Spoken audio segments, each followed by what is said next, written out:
Hello guys, welcome back to my YouTube channel. ఇదైతే నేను first time పెరుగు వడ అయితే ప్రిపేర్ చేస్తున్నానండి. అదే దహి వడ.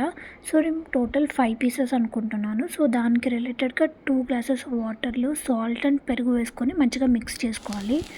సో నెక్స్ట్ అయితే మనకు కావాల్సిన సైజులో వడల్ని ప్రిపేర్ చేసుకొని ఆ వాటర్లో 5 to 10 మినిట్స్ పెట్టుకోవాలి. సో తర్వాత వడల్ని బయటకు తీసేసి ఒక వెడల్పాటి గిన్నెలో అయితే వేసుకోవాలి. సో నేను ఇక్కడైతే ఒక ఫుల్ కప్ పెరుగు తీసుకున్నాను. దాంట్లో కొంచెం మనకు కావాల్సినంత సాల్ట్, వాటర్ మిక్స్ చేసుకొని ఈ కన్సిస్టెన్సీలో ప్రిపేర్ చేసుకోవాలి. నెక్స్ట్ దీనికి మనం పోపు ప్రిపేర్ చేసుకోవాలి. పోపు అంటే నార్మల్గా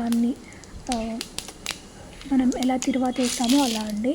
సో మీ ఇక్కడ కొత్తిమీర అండ్ క్యారెట్ తురుము కూడా యాడ్ చేసుకోవచ్చు. బట్ నేను నాతో ఉన్న ఇంగ్రీడియంట్స్తో అయితే చేశాను. సో ఈ మిక్చర్ని తీసుకొని వెళ్ళి పెరుగులో మిక్స్ చేసుకొని దాన్ని వడల పైన వేసేసుకోవాలి.